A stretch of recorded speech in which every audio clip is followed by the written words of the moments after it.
In the midst of the Second World War, while nations focused on the thunder of artillery, a quieter, more insidious enemy threatened the entire Allied effort. This enemy wasn't a soldier or a tank, it was rot. Wood was an essential sinew of war use, for everything from ammunition crates to railroad ties. But in the punishing humidity of the Pacific, or the damp chill of Europe, untreated timber could decay into useless pulp in a matter of years, compromising supply lines and endangering troops.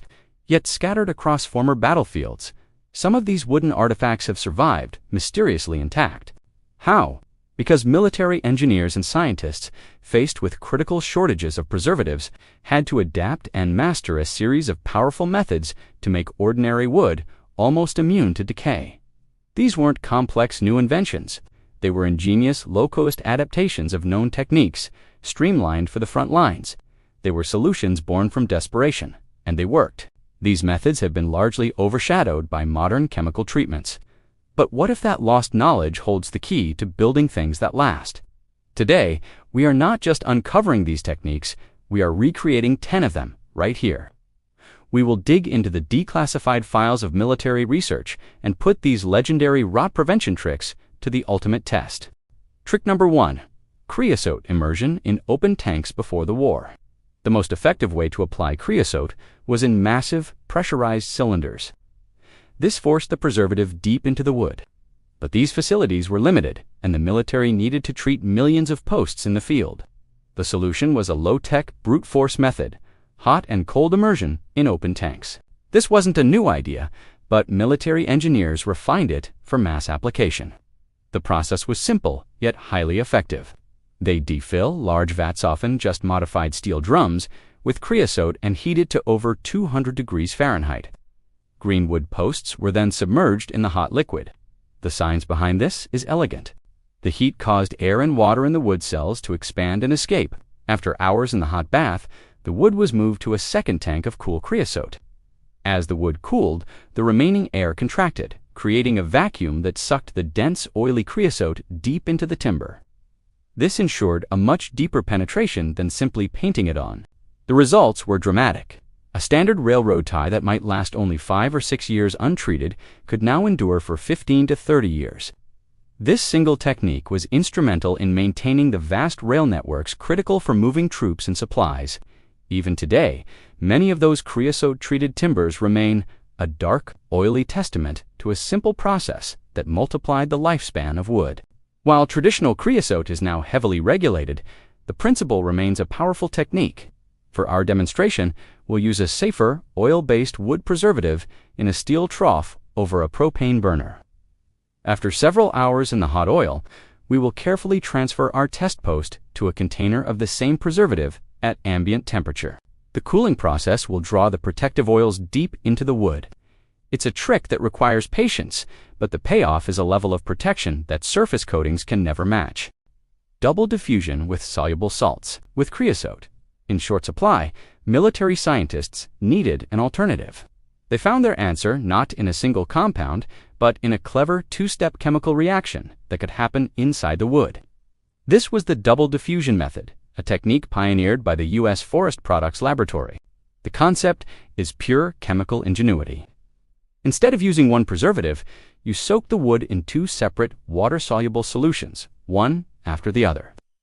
The first solution, containing a salt like copper sulfate, is drawn deep into the moist, green wood.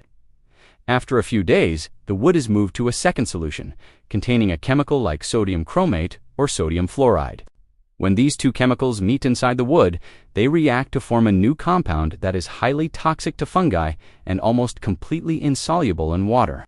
In essence, the scientists were using the wood itself as a chemical reactor to create a permanent leach-resistant pesticide locked deep within the fibers. Because the solutions were water-based, they could penetrate green wood, eliminating the need for long drying times, a massive advantage in wartime. The most common application was as simple as it gets: the standing in barrels method. No pressure, no heat, just time and chemistry. Today, we can replicate this process with much safer, readily available materials: copper sulfate, sold as a root killer, and sodium borate, or borax. For our test, we have 2 large buckets. The posts will stand in the copper sulfate solution for 3 days. Then we will transfer them to the borax solution for another 3 days. Inside the wood, the copper and borate ions will react to form copper borate, a highly effective fungicide and insecticide.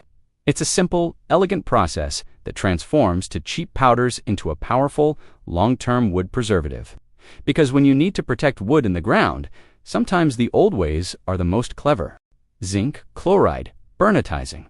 While double diffusion was an ingenious trick, sometimes a single-step process was needed. An older 19th century method known as burnitizing was adopted as an important substitute. Patented in 1838, the process used a simple solution of zinc chloride. Though less effective than creosote, it was cheap, odorless, and provided excellent protection against both decay and termites. During World War II, its use was scaled up dramatically as creosote supplies dwindled. Wood would be submerged in a 2 to 3% solution of zinc chloride in water and left to soak until saturated. The science is straightforward. The zinc is toxic to the enzymes that fungi use to break down wood. It essentially poisons the food source for rot. While zinc chloride is water-soluble and can leach out over time, it offered more than enough protection for a huge range of wartime uses, including building, framing, subflooring, and crates. Its biggest advantage was cost and availability. It was a classic example of a good enough solution being the perfect solution in a time of crisis. Pure zinc chloride can be hard to source today. However, we can demonstrate the principle using a readily available zinc-based product, zinc sulfate, often sold as a garden supplement. Our process will be a simple soak. We will submerge several pieces of lumber in a vat with a solution of zinc sulfate and leave them for 72 hours. After soaking, the wood is air-dried, leaving the zinc salt crystals in the wood fibers. This treated wood is ideal for projects sheltered from rain but exposed to dampness, like shed floors or crawlspace joists. It's a throwback to a time when a simple chemical salt was a frontline defense against decay.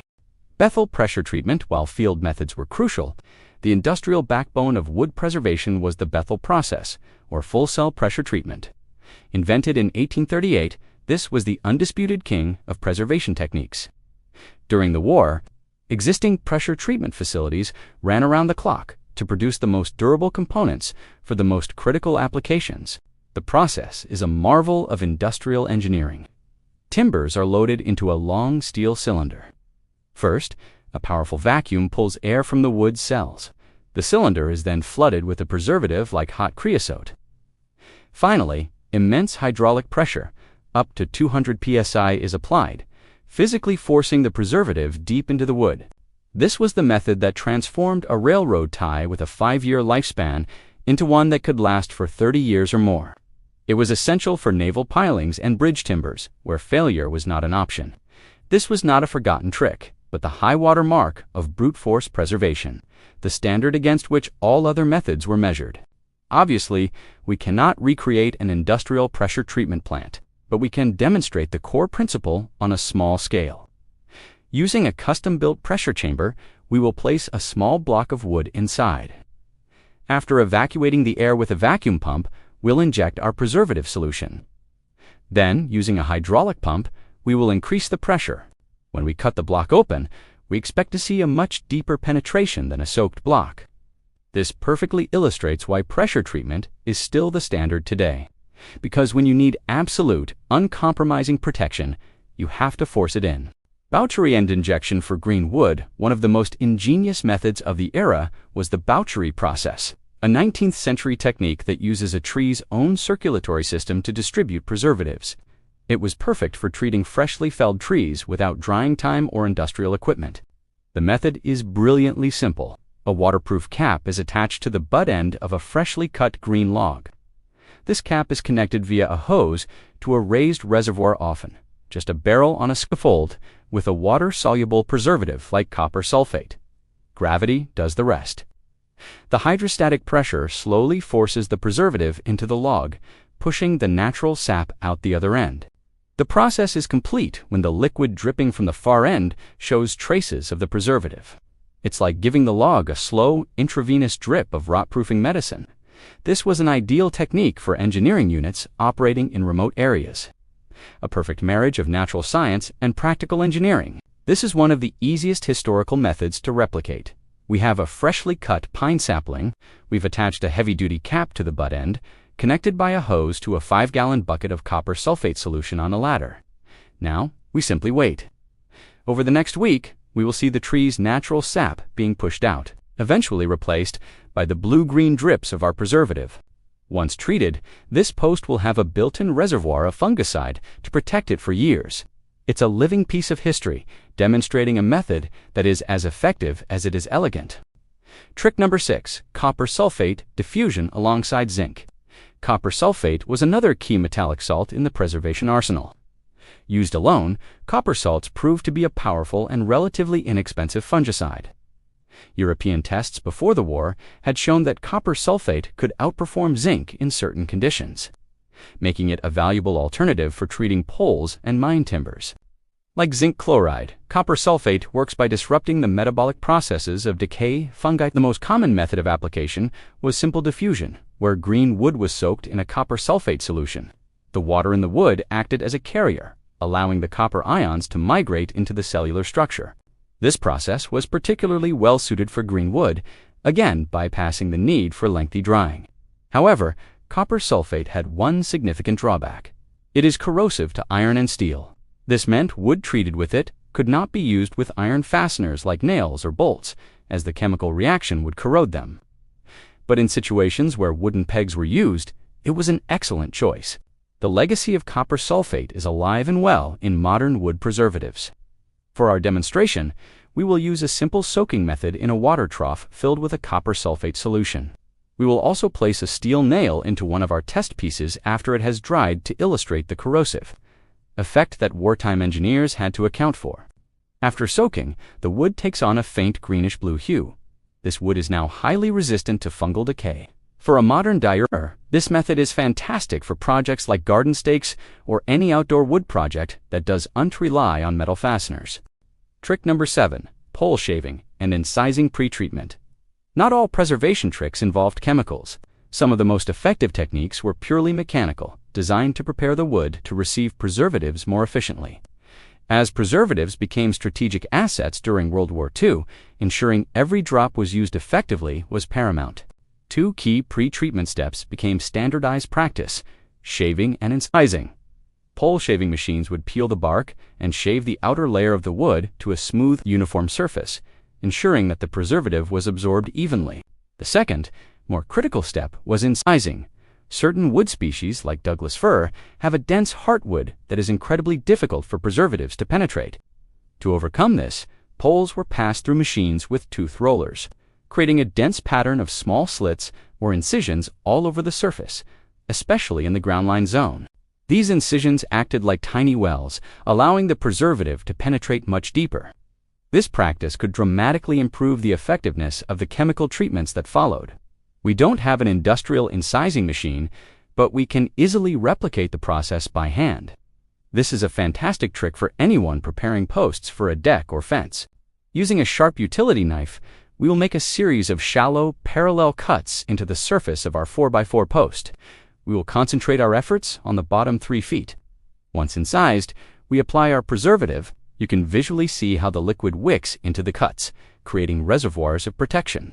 It's a perfect example of how a little mechanical preparation can make a chemical treatment exponentially more effective. Trick number 8, charring for surface protection in situations where chemicals were simply unavailable.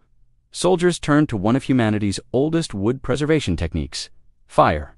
Controlled charring of a wood surface, a practice known in Japan as yakasugi, creates a carbonized layer that is surprisingly resistant to rot and insects. When faced with a building with green timber and no access to chemicals, charring the exterior was a fast and effective way to provide a protective shell.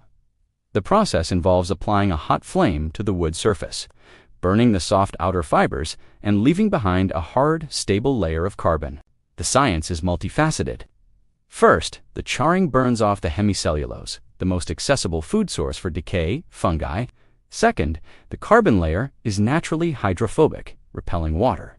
Third, the intense heat draws out the wood's natural resins, sealing the surface. This technique required no special materials other than a source of fire, making it the ultimate survivalist preservation method. This is perhaps the most visually spectacular technique we can demonstrate. We'll use a simple propane weed burner torch. Holding the torch a few inches from our cedar planks, we will systematically move the flame across the wood until the surface develops a deep, cracked alligator skin pattern. After charring, we use a stiff wire brush to remove the loose soot, revealing the dramatic texture underneath.